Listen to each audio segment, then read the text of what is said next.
Hello, I'm Kyle Warmack with the West Virginia Humanities Council. Welcome to History Alive. History Alive is a program of the Humanities Council that brings historical figures to life through first-person portrayals by presenters who have conducted thorough research into their character. The Humanities Council makes these characters available to both nonprofit and for-profit organizations across West Virginia. History Alive is designed as an interactive experience between the character and the audience. They are entertaining and educational. We encourage your organization, school, or event to host a presentation and bring a figure from history for a visit with your audience or students. Having someone like Harriet Tubman or Stonewall Jackson come to speak to your group can breathe life into these historical figures. Nothing compares to the live, in-person visit. Each presentation consists of 3 parts: a monologue, a question and answer period with the character, and then the presenter breaks character to answer questions about how he or she conducted their research. Our History Alive presenters have researched a variety of sources, such as diaries, journals, letters, official documents, autobiographies, and the research of other scholars in developing their character. A History Alive presentation is not a play. It is an audience participation event that relies on interaction between the audience and the character. Being able to ask your own questions of these important figures from the past is a unique experience.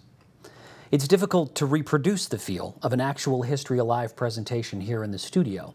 Without an audience to ask questions, we will change the format a bit and have our guests sit with me for a few questions after the monologue. But we hope to give a sample of how a History Alive presentation can add to your program offerings. There will be information on the screen at the end of this program for how to contact the Humanities Council about bringing a History Alive character to your community. At this time, I would like to welcome today's guest from history. We are pleased to have with us in the studio, Pearl Buck. The dragon is an important figure in Chinese mythology. To a Chinese person, a dragon is not an evil creature, but a god, and a friend to those who worship him. I was born June 26th, 1892, in the year of the dragon. It is important to me that I was born in West Virginia, the land of my ancestors, for it means I am West Virginian by birth as well as ancestral history.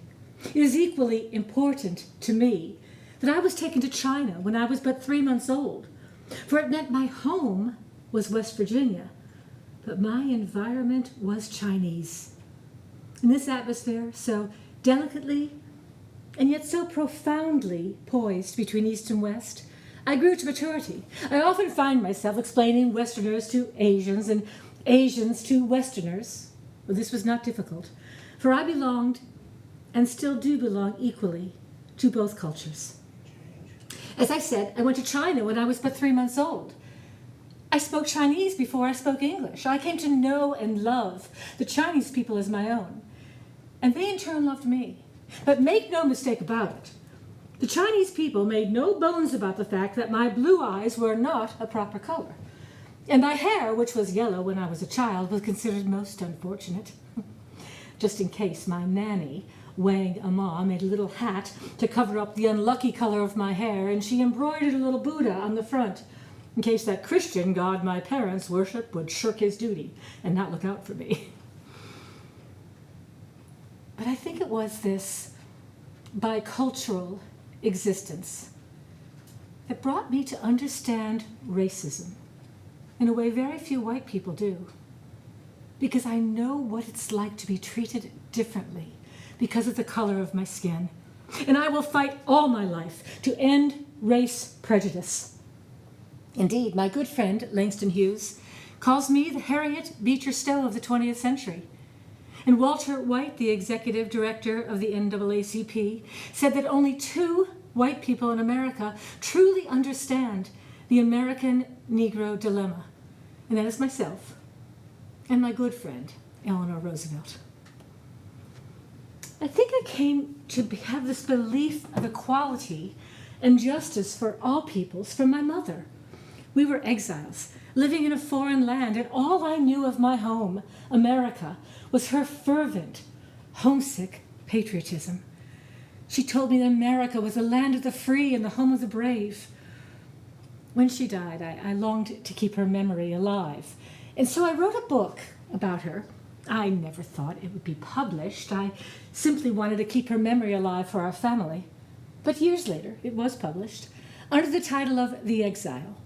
And then my public asked for a book about my father, and I published one called Fighting Angel. And it was these two books that were named for my Nobel Prize for Literature. And I'm glad I could take a piece of West Virginia with me to Sweden when I went to get that award. Oh, I've always considered myself to be a West Virginian because I was born here and my people were from here. In China, it doesn't matter where you're living, but where you are from and where your ancestors are from. From there, you take your citizenship and your nationality. So I've always considered myself to be a West Virginian because I was born here and my ancestors were born here. Had I been given a choice of the place of my birth, I would have chosen right where I was born. My grandfather's large white house with its double-pillared portico with the beautiful mountains of Pocahontas County as a backdrop. My mother's family came there to escape religious intolerance in Holland. And it was in that house, a city house, 12 rooms, papered and plastered walls, long windows. My great-grandfather, was a watchmaker and needed to avail himself of the light. It was in that house my mother grew to maturity. But she wanted to become a missionary to foreign lands, and she met a man who shared that dream. Of course, that was my father, Absalom Seidenstricker. He had come to Hillsboro, West Virginia, where she lived, to preach in his brother's Presbyterian church. In fact, in the Seidenstricker family, there were 6 boys. There were 7 boys, and 6 were ministers. Well, 5 were Presbyterian, and one, in the wildness of his youth, became a Methodist. But my mother and father realized they shared a dream and were married and went to China. And my mother came to see China for what it was and is to this day, a country of great contradiction, where the most beautiful in the world is inextricably bound with the saddest. This combination of beauty and sorrow would bind her most strangely to the land of her adoption at times, for she too experienced great joy and great sorrow. My mother gave birth to 7 children, 4 of which died. 3 died before I was born. She had been living in China for 12 years, and my brother Edgar was her only surviving child. They decided to come home for the first furlough of their missionary career. And while she was home in Hillsboro, West Virginia, she realized she was pregnant with me and could stay near the doctors she apparently needed so desperately. And that is how I came to be born in West Virginia. But as I said, I was 3 months old when I returned to China. It was China that I knew as a child. China. A land of age-old nuances and limitless stories and mythology. China. When I was 9 years old, the Boxer Rebellion erupted, and my mother and I fled to Shanghai for safety. My father would not give up his proselytizing, however, and his life was in great danger. But at the end of that year, the rebellion was quelled, and we came home to America. My mother had been in China 20 years, only been home once. And I came home to live in West Virginia for that year. I will never forget it. Sitting on my grandfather's porch, plucking grapes from the vines that grew up alongside the porch banisters and reading my beloved Charles Dickens books. I attended school. I met cousins I never knew that I had. I found out that my cousin was going to be confirmed in the Old Stone Church in Lewisburg, and she was going to get a new dress. Well, I told my father, I too wished to be confirmed. And he was so happy I desired righteousness. He didn't know I desired a new dress. But something else happened that year. I was 10 years old, and I had never seen another white child. I had a brother, Clyde, who died when I was 6. So with the exception of Clyde, I had never seen another child with blonde hair or blue eyes. It is a strange feeling to find out that you are not completely unique in the world and there are others with which you share a heritage and a way of looking. we went back to China at the end of that year, and the revolution that would eventually rock China did not come at that time. Still, peace covered China like a thin sheet of ice beneath which a river boiled. I completed my formative years and came home to America for college. I did well. When I was done with college, I wanted to stay in America and learn more about my native country. And then I learned my mother was ill. Now, I couldn't go back as a dependent. I was an adult woman. The only way for me to go back to China was to be a missionary in my own right. I wasn't sure I wanted to tell people what God they should believe in, but I wanted to be near my mother. So I went back to China. I'd only been there a few years when I met a young man named Lossing Buck.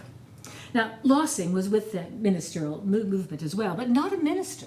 He was an agricultural expert, sent to teach the Chinese modern farming techniques. I had known him a very short while before I agreed to marry him. My parents didn't think it was a good match. They said that he never read and I was never without a book. But I was anxious to get on with my life and have a family, and I agreed to marry Lossing. And we moved to where his posting was, the North China Plains. Now, I had always lived in rural China, but usually central China, and was busy along the Yangtze River and the Grand Canal. But North China was very remote, and very few white people had ever been there before. Lossing didn't speak Chinese, but it was my native language. So I became his translator, going to those good people and telling them about modern agricultural techniques. I was so impressed with these good people of the earth, and I wanted to write a book about them. I'd always wanted to be a writer since I was 6 years old. But I also knew that I hadn't lived enough yet to give that book the justice it deserved. And besides, Lossing and I stayed a few years and then went to teach in Nanjing, and I had a child, Carol. Then it became apparent that something was wrong with Carol. Then began that long journey that only parents of retarded children truly understand. The monstrous ache of the heart that permeates your bones and your muscles. We had gone to America to find a doctor for her, which was to no avail. And when we returned from America, we had an adopted daughter, our first adopted daughter, with us. But I found out the missionary board would not make salary allowances for adopted children. And money was tight. Well, we were missionaries. Money was always tight. And I decided I would write a book, not the book about those good people in northern China. I wasn't ready yet. I wrote a little book called East Wind, West Wind. And I had to find an agent for my rejection letters. Like all of every writer, I received rejection letters. The only thing mine were on a slow boat to China and took forever to receive them. So I wrote to 2 agents. One wrote back and said, "Don't bother me, no one is interested in China." I didn't know the other man, David Lloyd, was bankrupt and destitute and agreed to take my little book. He showed my book to 44 different publishers. Each one said, "Don't bother us, we aren't interested." And finally, the 44th publisher, the John Day Publishing Company, said this book wasn't really good, but the writer showed promise and he would take it. My friends, if I had known those things were said about my book, I would never have written another word. But I didn't know. All I knew now is that I was a published novelist. Now I was ready to write that book about the North China Plains. But the book I wrote would never be published. But this was 1927. The Communist Army and the Nationalist Army were fighting over who would control China. One morning in March, a friend burst in the house saying, "Run for your lives! Even as we speak, they're killing all the white people in the streets." Where could we run? My infant children, my sister and her children, my father?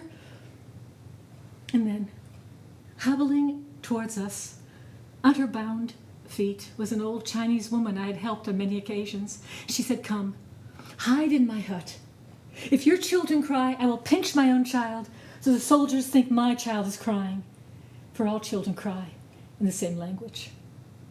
For 12 hours, we huddled in that hut.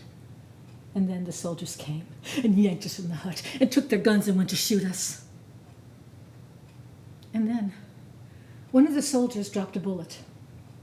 And my next-door neighbor, Claude, who was with us, reached down and picked it up and returned it with 2 hands, as is the proper way to give something in China. These soldiers were disconcerted that the foreign devils knew Chinese protocol, and they didn't kill us. Instead, they took us to a hostage center, and all night long, our Chinese friends, at risk of their own lives, brought us food and clothing and blankets. And the next morning, the American Navy was there to rescue the hostages, and we were taken to Shanghai. It's a strangely liberating feeling to escape with nothing but your life and your children's lives and the clothes upon your back. Eventually, we were able to come back to Nanjing. My house had been used as a hospital for cholera victims, so it was a great deal of work to clean it up. Of course, everything I owned had been looted or destroyed. And then one by one, my friends brought back the things they had only pretended to steal. The blue willow platter that was my mother's that still remains today in the house in Hillsborough. And high upstairs in a cupboard, too heavy to move, was that manuscript about my mother that was named for my Nobel Prize for Literature. I think it was this close brush with death that intensified my desire to write. The book I had been writing, of course, was destroyed, so I began a new one and poured my thoughts and feelings into it. I called it Wenlong. Today, you call it The Good Earth. The Good Earth was an instant success, astonishing me beyond words. It was the best-selling book of 1931, 32, and 33. It won the Howells Medal, the Pulitzer Prize, and Will Rogers said it was the best book ever written, which didn't hurt sales. When I visited America, I was besieged. It was as if I was an unofficial spokesperson for an entire race of people. And so my career began. I continued to write, and I continued to speak out on topics that were important to me, such as ending racism and providing homes for children. My second husband, Richard Walsh, and I started several adoption agencies, one in America for unadoptable children, older children, sibling groups, and such as that. And then the Pearl S. Buck International has helped over 100,000 children in Asia find homes. I can do this work because my voice is heard. I have written over 100 novels, 73 short stories, 60 children's books, hundreds of essays, and 16 films with my own production company. Recently, I picked up a book I had begun some years ago. It's about China, and the name floated into my mind, All Under Heaven. It's part of an ancient Chinese phrase, all under heaven are one. No, the title of the book doesn't complete the phrase. I leave it that way because that is the way it is. Peoples under heaven. I can but give you my book. It is up to you to complete the title with all of its meaning.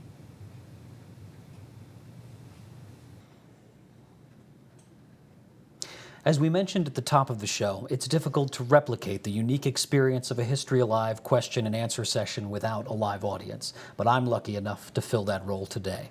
Please join me in welcoming our guest, Pearl Buck. Thank you very much. Your most famous fiction writing and advocacy concerned China, but you also spoke out publicly against the incarceration of American citizens of Japanese descent during World War II. Can you tell us a little bit about that? Certainly. It was an appalling injustice. These people had come to America for the same reason we all have, to seek a new life, to get away from that emperor in Japan. And it is amazing to me that to this day, the most highly decorated regiment of soldiers in American history is an all-Nisei regiment. By that I mean Japanese American-born men. And when they returned from Europe, they were sent to concentration camps. There was a young man who received the Medal of Honor posthumously. His mother was not allowed out of the concentration camp to receive her son's medal that he gave the ultimate sacrifice for America. It wasn't just the Japanese, but I also fought valiantly for the Negroes in this world. I fought in this country. I supported the Double V campaign, victory over the war and victory over discrimination in America. Wonderful. Now, after World War II, you were repeatedly denied entry back into China by the new communist government. And why was this the case? And how Well, did you feel? part of the reason was that Madame Mao, the wife of Mao Zedong, had been an actress. And when I lived in, before she married Mao, and when I lived in China, there was one instance where I supported another actress for a role. And Madame Mao made sure that woman went to prison and would not allow me back into China. So I wanted to go back, and I wanted to go with Richard Nixon when he went there for a diplomatic mission, but I was not permitted. In addition, Mao did not like the movie The Good Earth because he felt it showed China as peasants. But I will tell you, a friend of mine wrote to me and said his mother saw it and said, "This was my life." Now, speaking of your books, you mentioned earlier just how many of them you had written. Are there any that you haven't gotten to write yet that you hope to get around to? Oh, there's so many books. There's so many ideas. I will say that once I came home from China, I completed my Chinese books, but mostly I wrote many of them set in America once I lived in America. I believe that a writer has to write what they know and what they experience. And so I did have a series of books. In fact, I was told when I won the Nobel Prize that I shouldn't have won it because I was a woman, and that Theodore Dreiser should have won the prize. Theodore Dreiser called me and told me he should have won the prize. So because I was so discriminated against as a woman, I wrote a series of books under a pseudonym named John Sedges. And they were all American settings. And I was hailed as a new and important writer. Well, I could do this because I owned the publishing company. So my husband and I, Richard Walsh. And so I wrote a number of books about China and America as well. I see. You just mentioned another writer, Theodore Dreiser. Were there any other American writers at this time with whom you corresponded or had friendships that were important to you? There were many. Certainly, Eleanor Roosevelt is a good friend, and Margaret Sanger. People don't realize she was my very dear friend. What other writers? I will tell you, the writers who gave me a great deal of trouble was Robert Frost. He did not like the fact that I had won the Nobel Prize for literature. Interesting. Well, not to touch on anything too personal, but you remarried rather quickly after your divorce from your first husband, John Lossing Buck.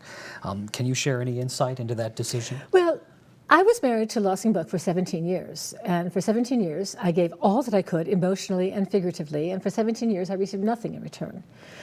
Carol, our retarded daughter, would try to clamber upon his lap and he'd try to push her away. He tried to get me to place her in a home and forget about her. He simply was an unfeeling man. My parents, I hate to say it, but my parents were right. I should not have married him. So I divorced, and my publisher, Richard Walsh, also divorced his wife. His wife's name was Ruby, and the newspapers noticed that he was trading a ruby for a pearl. And so we married, and then we became quite a team. I see. And as far as the timing of that?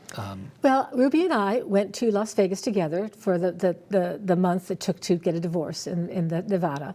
And the day after my divorce and his divorce was final, we married the next day. Oh, I see. But it was 3 years after I had separated from Lossing. I had been in America for 3 years already. He stayed in China and married a young Chinese woman who he had a dalliance with before my divorce from him. I see. Well, thank you so much for Yes. answering even those personal questions. And thank you so much for joining us today, Mrs. Thank you. Buck. And welcome to the show, Karen. Hello.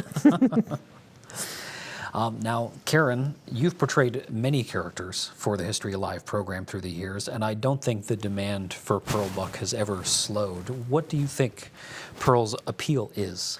Well, I do think, Pearl has such not only a West Virginia connection, but a national focus, international focus. And when you hear the things that she has to say about ending racism, inequality, and justice for all, I mean, there's, in the full monologue, there's a lot of rhetoric I give about the importance of equality. And it's really engaging and really resounding. I think it has resonance with people. So I think now I will tell you, Kyle, that outside of West Virginia, people don't know her much. I have a hard time, selling her to someone in another state. But West Virginians do know her, but her work is really well done. Mm-hmm. That's interesting, given just how much her international recognition was during her lifetime. Do you have any reason why you think yes, she's definitely. less regarded now? Through the 50s, she was accused of being communist. And because she had belief in the equality of people, and as she would say, there's not a communist drop of blood in my body, is what she'd say. But she was accused many times, and because she believed. And there is a very famous letter. I went to the archives, at the FBI archives, and there's a very famous letter someone wrote to Hoover to ask if she was a communist, because they wanted her to be on a Senate, testify before a Senate committee. And Hoover writes, "We cannot prove she's a communist, but we believe she's dangerous because she believes in racial integration." So she lost her career over that, over people. And there's a letter in this file from a lady that says, "Dear Mr. Hoover, I was at a party and I heard Pearl Buck say Russia was a nice country. She must be communist." That's the kind of things that were happening in America. And so because of that whole communism threat, she was really marginalized. Well, you mentioned going to the FBI archives. What were some of the most important sources for you in gaining insights into her life and character? Well, certainly there's a number of really good books. The Peter Kahn book is a wonderful book about her involvement in cultural and political issues. The new Hilary Sperling book, Journey to China, is really a wonderful biography. But there's also, and then her own words. She wrote so many, besides her fiction, she wrote so many essays. She and Eslanda Robeson, Paul Robeson's wife, wrote a series of essays about racism and equality in America. And those would be, that's her words, it's her language coming through. There's a wonderful film that was filmed by the West Virginia Humanities Council in the 80s called East Wind, West Wind. And I don't know if you all still have that available or not, but it's a really wonderful film and has some clips of her, so I was able to see her and hear her voice. She spoke very formally. English was her second language, so she always had this very formal kind of speech. But that was a really wonderful source. And then there's lots of letters and primary sources available on Pearl. I imagine with such a rich written legacy, she has quite a bit for us to delve into.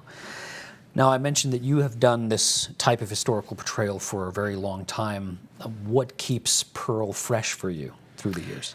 I love her passion, and I love her passion for ending racism and for the belief in equality of people. That's a passion that I have, and I love to bring that to audiences, and it's just a delight for me to be able to do that. Wonderful. Well, thank you so much for being with us here today. Thank you for having me. If your organization is interested in hosting a History Alive presentation, call the number on your screen or visit wvhumanities.org for more information. Thank you.